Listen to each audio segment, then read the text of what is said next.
That last video I did, AI said, well, don't dehumanize people. I said, they chose to be they chose to dehumanize themselves, brute beast. Romans 1. They chose to dehumanize themselves. They lie. The narcissists choose the devil. I promise you, a narcissist is demon possessed. The narcissists have embodied the devil. Look at these guys out in the middle of the road. That's what I'm talking about. They didn't even care. They didn't even care. These people have lost their humanity. They've lost their minds. They've lost their compassion, their empathy. They have sold their soul to the devil. They have stepped into they don't have a heart. They don't have a soft heart. I work out here. I know what I'm talking about.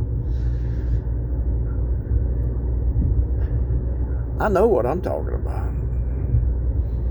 I was raised around the devils, and I got away from them. I mean, you're talking about 18 years, 20 years, and then the residual being around them. Even, I left the state. I should have stayed out of this. I left the city and I left the state. I should have stayed out of the city. You don't go back. The Bible talks about remove yourself, disconnect, walk away, stay away. You don't go back. You don't go back to the legalist. I mean, much less a legalist is bad enough. But these brute beasts, the brawlers, the drunkards, the murderers, the liars, the cheaters, the con-artists, the thieves, the harlots, the prostitutes, the pimps, all of it, stay away, run. The drug dealers, pharmakia. Galatians 5:19 tells you. They don't have love. They don't have joy. They don't have peace. They don't have truth. They don't have goodness. This is why if you're saved, it's easy to keep a job, because they want somebody that's dependable and don't steal and they can trust, I mean, and don't come to work drunk.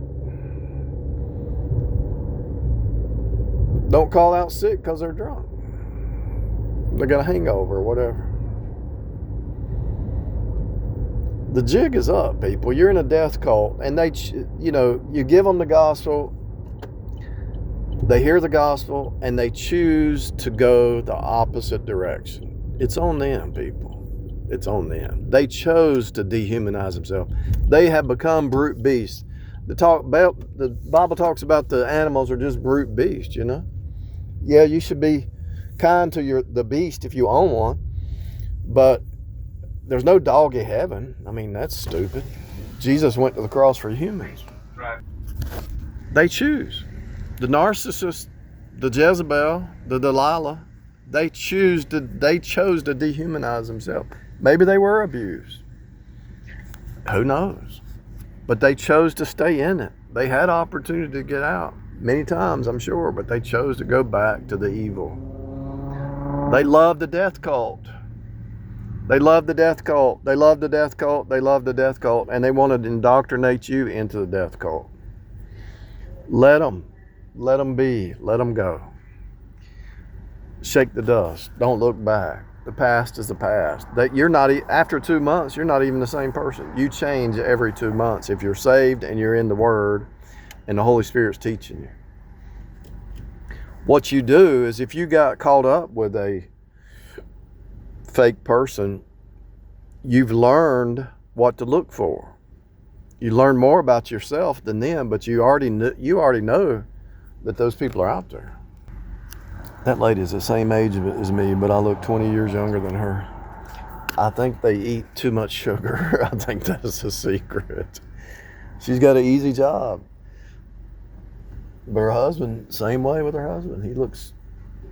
He can't even hardly walk. I mean, come on, people. Quit eating sugar. Quit drinking sugar. Wake up, rise up, get healthy, do some exercise, push-ups, sit-ups, ride the bike, do something.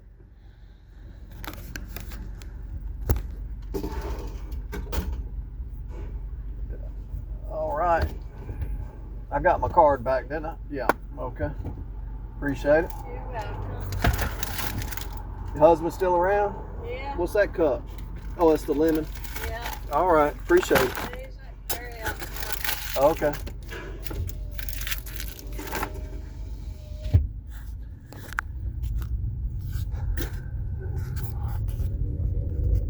They made their choice. They made their bed, lay in it. And notice the word lie or lay is horizontal. That's the horizontal plane.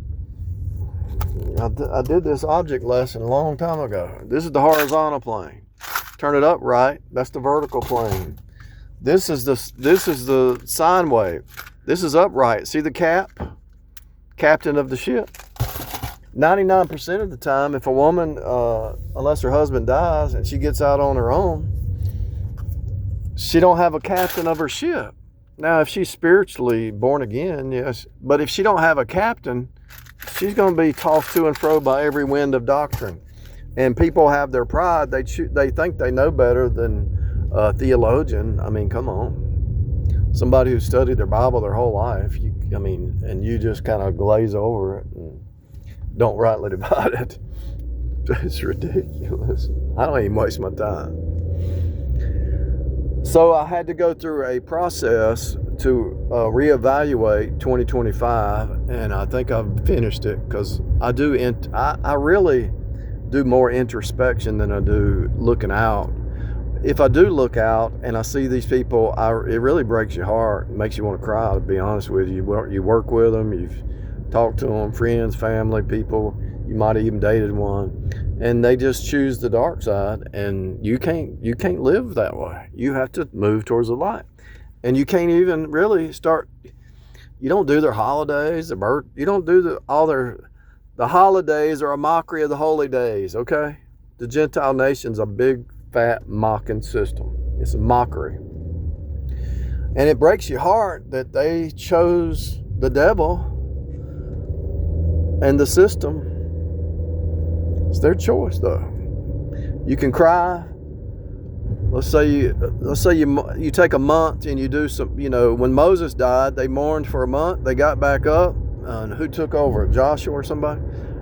They spent a month mourning their leader, Moses, who really cared about them. He came off of that mountain, and they were worshiping a false god.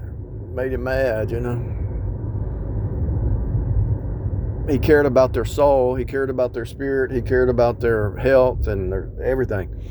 And so when you as a leader care about somebody's soul and they choose the dark side, you just take 30 days and you mourn it and you move away and you don't go back.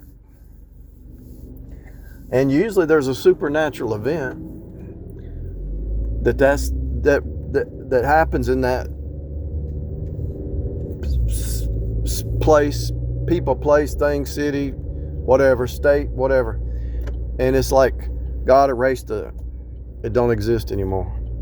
Really, I'm actually starting to see, I know this sounds kind of crazy, but I don't really know how to explain it yet, but I'm actually seeing how God rewrites the script and he erases people, and he erases them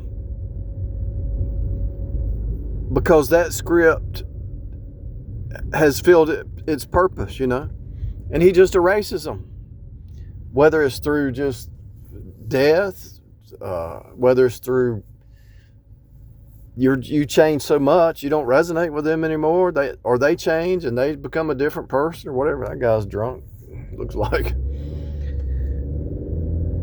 It's like they erase people out of your script because they don't belong anymore. He says, okay, they chose evil, they chose lies, they chose the dark side, and I have a calling. And if you're saved, God has a calling for you to rise up. They chose to stay in the dark and to go down, and so he erases them out of your life. He pulls you out of the miry clay, but they choose to jump back in the mud, the mud hole, the ditch. When I was a kid, I had some aunt or somebody, she before she left, she said, okay, see y'all later, y'all keep it between the ditches. I'll never forget that. I don't even remember her name. But anyway, I had to forget. I don't even remember names of family because I I walked a different path. I choose not to walk the ignorance path. I choose to walk the healthy, righteous path. None of us are perfect, don't get me wrong. But when they're doing something, it's just off the roof and you can't be a part of it. You already see where look, when you try the spirits, you give them a chance. You might even rebuke them and say, look, you know that's not right. And they keep doing it, and they keep doing it, and they keep doing it, and they keep doing it. And they say, well, and then you realize they can't stop. Even if they tried and they keep going back, they can't stop. Because why? Why can't they stop? The reason they can't stop is because they don't have the Holy Spirit. It's impossible for them to stop. They don't have the power.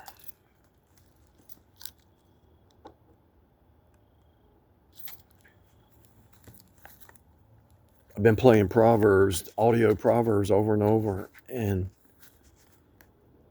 I see these people have kind of straightened up a little bit. These people go to work, go home. These people go to work, go home. You never see any problems. They don't seem to be causing trouble. This is a halfway house. People getting out of jail. They seem to be quiet and humbled. They seem to be humbled. It takes a while for somebody to get humbled who's rebellious, but once they get humbled, you see a change. But it takes a while.